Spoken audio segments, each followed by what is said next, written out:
Israel അടക്കമുള്ള middle east രാജ്യങ്ങൾക്ക് കനത്ത ഭീഷണിയായി ഇസ്ലാമിക ഭീകര സംഘടനകളെ വളർത്തിവിട്ട് ഭീകരതയുടെ തിന്മകൾ കൊയ്യുന്ന ഇറാൻ പശ്ചിമേഷ്യൻ രാജ്യങ്ങൾക്കാകെ ഭീഷണിയായി തുടരുകയായിരുന്നു.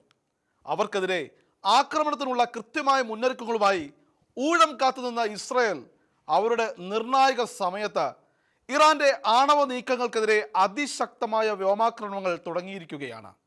ഇറാന്റെ ആണവ പദ്ധതികളെ നിർവീര്യമാക്കാനുള്ള നീക്കങ്ങളുമായി അമേരിക്ക മുമ്പോട്ട് പോകുകയും അമേരിക്കയുമായി ഇറാൻ നടത്തിയ ഉഭയകക്ഷി ചർച്ചകളൊന്നും ഫലപ്രദമാകാതിരിക്കുകയും ചെയ്ത ഘട്ടത്തിൽ ഇറാന്റെ ആണവ നീക്കങ്ങളെ തകർക്കുമെന്നുള്ള കൃത്യമായ മുന്നറിയിപ്പ് ഇസ്രായേൽ നൽകിയിരുന്നു. പറഞ്ഞത് പ്രാവർത്തികമാക്കിക്കൊണ്ട് ഇറാനിൽ കയറി ആദ്യഘട്ടത്തിൽ തന്നെ കനത്ത വ്യോമാക്രമണം നടത്തിയത് കൂടാതെ അതിശക്തമായ മിസൈൽ ആക്രമണങ്ങൾ പിന്നാലെ വരുന്നുണ്ട് എന്നുള്ള കൃത്യമായ മുന്നറിയിപ്പ് കൂടെ ഇസ്രായേൽ നൽകിയിരിക്കുകയാണ്. വ്യാഴാഴ്ച അന്താരാഷ്ട്ര ആണവോർജ ഏജൻസിയുടെ ബോർഡ് ഓഫ് ഗവേണേഴ്സ് ഇറാനെ കുറ്റപ്പെടുത്തുന്ന ഒരു പ്രമേയം പാസാക്കിയതിന് പിന്നാലെയായിരുന്നു ഇസ്രായേലിൻ്റെ അതിശക്തമായ ഈ നീക്കം. ഇറാനിയൻ കമാൻഡർമാർ, ബേസുകൾ, ന്യൂക്ലിയർ സൈറ്റുകൾ എന്നിവയെ ലാക്കാക്കിയായിരുന്നു ഇസ്രായേൽ ആക്രമണം. എന്നിരുന്നാലും പ്രധാന ലക്ഷ്യം അവരുടെ ന്യൂക്ലിയർ സൈറ്റുകൾ തന്നെയായിരുന്നു. ആക്രമണത്തിന് ശേഷം ഇത് ചരിത്രത്തിലെ നിർണായക ഘട്ടമാണെന്നും നമ്മളിപ്പോൾ ഈ നടപടി എടുത്തില്ലെങ്കിൽ മറ്റൊരു തലമുറ ഉണ്ടാകില്ലെന്നും വ്യക്തമാക്കിക്കൊണ്ട് ഇസ്രായേൽ പ്രധാനമന്ത്രി ബെഞ്ചമിൻ നെതന്യാഹു രംഗത്ത് വന്നിരിക്കുകയാണ്. ഇറാനിലുടനീളമുള്ള ആണവ കേന്ദ്രങ്ങൾ, സൈനിക കേന്ദ്രങ്ങൾ, സൈനിക കമാൻഡർമാർ എന്നിവയുമായി ബന്ധപ്പെട്ട 100ഓളം ലക്ഷ്യങ്ങൾ 200ഓളം യുദ്ധവിമാനങ്ങൾ ഉപയോഗിച്ച് തകർത്ത് തരിപ്പണമാക്കിയ ഇസ്രായേൽ വ്യോമസേന ഇറാന്റെ സൈനിക മേധാവി മുഹമ്മദ് ബാഗേരിയും റെവല്യൂഷണറി ഗാർഡ് കോപ്സ് തലവൻ ഹൊസൈൻ സലാമിയും സൈന്യത്തിലെ മറ്റ് ഉന്നത ഉദ്യോഗസ്ഥരും മുതിർന്ന ആണവ ശാസ്ത്രജ്ഞരും കൊല്ലപ്പെട്ടു എന്നുള്ള റിപ്പോർട്ടുകളും ഇപ്പോൾ പുറത്തു വന്നിരിക്കുകയാണ്.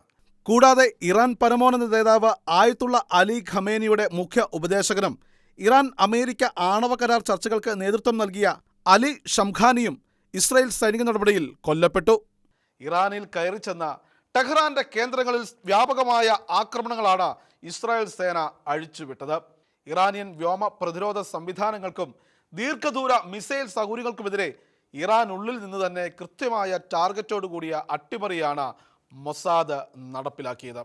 മുതിർന്ന ഇറാനിയൻ ഉദ്യോഗസ്ഥരെയും ഇറാനിയൻ ജനറൽ സ്റ്റാഫിനെയും ഇറാനിലുടനീളമുള്ള ആണവ ശാസ്ത്രജ്ഞരെയും ലക്ഷ്യമിട്ടുകൊണ്ടായിരുന്നു ഉപരിതലത്തിൽ നിന്ന് ഉപരിതലത്തിലേക്ക് കൃത്യമായ മിസൈൽ ആക്രമണങ്ങൾ നടത്തിയത്. ആക്രമണത്തിൽ ഇറാൻ തലസ്ഥാനത്തുണ്ടായിരുന്ന നിരവധി റെസിഡൻഷ്യൽ കെട്ടിടങ്ങൾ തകരുകയും നിരവധി പേർ കൊല്ലപ്പെടുകയും ചെയ്തുവെന്നാണ് ഒടുവിൽ പുറത്തുവരുന്ന വിവരങ്ങൾ.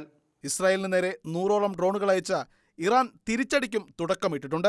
ഇറാന്റെ ആണവ പദ്ധതിക്കും സൈന്യത്തിനും നേരെ ഇസ്രായേൽ സേന ആക്രമണം അഴിച്ചുവിട്ടത് കൃത്യമായ സമയത്തായിരുന്നുവെന്നും ഇവിടെ എന്തെങ്കിലും പാളിച്ചു സംഭവിച്ചാൽ തിരിച്ചുവരവില്ലാത്ത അവസ്ഥയിലേക്ക് നമ്മൾ എത്തിച്ചേരുമായിരുന്നുവെന്നും മറ്റൊരു സമയം വരെ നമുക്ക് കാത്തിരിക്കാനാവില്ല, നമുക്ക് മറ്റ് മാർഗമില്ലെന്നും നമ്മെ നശിപ്പിക്കാനുള്ള ദുരാഗ്രഹങ്ങൾക്ക് മുന്നിൽ തല കുനിക്കരുതെന്നും നമ്മുടെ നിലനിൽപ്പ് നിലനിർത്താൻ പോരാടണമെന്ന് ചരിത്രം നമ്മെ പഠിപ്പിച്ചിട്ടുണ്ടെന്നും അതിനായി പോരാടാൻ തയ്യാറുള്ളവർക്കാണ് സ്വാതന്ത്ര്യം നൽകുന്നതെന്നും ഈ മിഷൻ വിജയിച്ചാൽ 10 ദിവസം കൊണ്ട് ഹിസ്ബുള്ളയോട് ചെയ്തത് 10 മിനിറ്റിനുള്ളിൽ ഇറാനോട് ചെയ്തു തീർക്കുമെന്നും IDF വ്യക്തമാക്കിയിരിക്കുകയാണ്.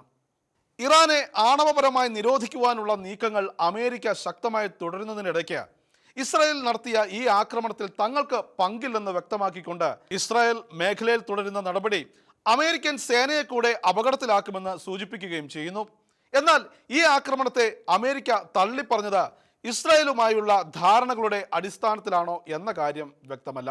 എന്നാൽ ട്രംപിന്റെ ഉറച്ച നിലപാട് ഇറാൻ ഒരിക്കലും ആണവായുധങ്ങൾ സ്വന്തമാക്കരുതെന്ന് തന്നെയാണെന്നും അദ്ദേഹം പ്രസിഡന്റായിരുന്ന എല്ലാ വർഷങ്ങളിലും നമ്മുടെ രാജ്യത്തിന് നൽകിയ പിന്തുണയ്ക്ക് നന്ദി പറയുന്നുവെന്നും വ്യക്തമാക്കി രംഗത്ത് വന്ന നെതന്യാഹു ഇറാനിയൻ ജനതയെ അഭിസംബോധന ചെയ്തപ്പോൾ ഞങ്ങൾ നിങ്ങളെ വെറുക്കുന്നില്ല, നിങ്ങൾ ഞങ്ങളുടെ ശത്രുക്കളല്ല, ഞങ്ങൾക്ക് ഒരു പൊതുശത്രുവുണ്ടെന്നും അത് നിങ്ങളെ ചവിട്ടിമതിക്കുന്ന സ്വേച്ഛാധിപത്യ ഭരണകൂടമാണെന്നും പേർഷ്യയുടെ തനത് പാരമ്പര്യങ്ങളെ ശിഥിലമാക്കി ഇവർ 50 വർഷങ്ങളായി നിങ്ങൾക്ക് നല്ലൊരു ജീവിതത്തിനുള്ള അവസരം കവർന്നെടുത്തെന്നും ഈ സ്വേച്ഛാധിപത്യത്തിൽ നിന്നുള്ള നിങ്ങളുടെ മോചന ദിനം എക്കാലത്തെക്കാളും അടുത്താണ് എന്നതിൽ എനിക്ക് സംശയമില്ലെന്നും ആ ദിവസം വരുമ്പോൾ ഇസ്രായേലികളും ഇറാനികളും നമ്മുടെ 2 പുരാതന ജനതകൾ തമ്മിലുള്ള സഖ്യം പുതുക്കുമെന്നും ഒരുമിച്ച് നമുക്ക് സമൃദ്ധിയുടെയും സമാധാനത്തിൻ്റെയും പ്രതീക്ഷയുടെയും ഭാവി കെട്ടിപ്പടുക്കാമെന്നും വ്യക്തമാക്കുകയുണ്ടായി. ഇറാന്റെ പ്രധാന യുറേനിയം സമ്പുഷ്ടീകരണ സൗകര്യങ്ങളിലൊന്നായ നാഡൻസിലും അതിശക്തമായ ആക്രമണങ്ങളാണ് ഇസ്രായേൽ അഴിച്ചുവിട്ടത്. നാഡൻസിലേത് കൂടാതെ ഫോർഡോയിലും ഇറാൻ ഭൂഗർഭ ആണവ പ്ലാന്റ് ഉണ്ടായിരുന്നു. അതെല്ലാം ഇസ്രായേലിന്റെ ചാരക്കണ്ണുകൾ ഒപ്പിയെടുക്കുകയും ഏവരെയും ഞെട്ടിച്ചുകൊണ്ട് അവിടെ കനത്ത ആക്രമണങ്ങൾ നടത്തുകയും ചെയ്തു.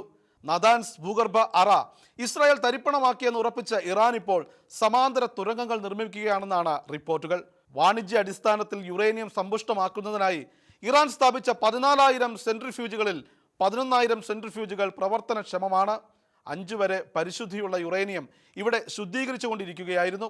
ഏതായാലും ഇറാനെതിരെ ഇസ്രായേൽ നടത്തിയ പ്രതിരോധ ആക്രമണത്തിന്റെ പശ്ചാത്തലത്തിൽ ഇസ്രായേലിനും അവിടുത്തെ സാധാരണക്കാർക്കും നേരെ കനത്ത മിസൈൽ, ഡ്രോൺ ആക്രമണങ്ങൾ ഉടൻ ഉണ്ടായേക്കാമെന്നും എന്നാൽ ഇറാൻ ആണവായുധം നേടുന്നത് തടയാൻ തന്നെയാണ് ആക്രമണം നടത്തിയതെന്നും ഇറാൻ ഭരണകൂടത്തിന്റെ കൈകളിലെ കൂട്ടനശീകരണ ആയുധങ്ങൾ ഇസ്രായേലിന് മാത്രമല്ല ലോകത്തിന് തന്നെ നിലനിൽപ്പിന് ഭീഷണിയാണെന്നും IDF വ്യക്തമാക്കി.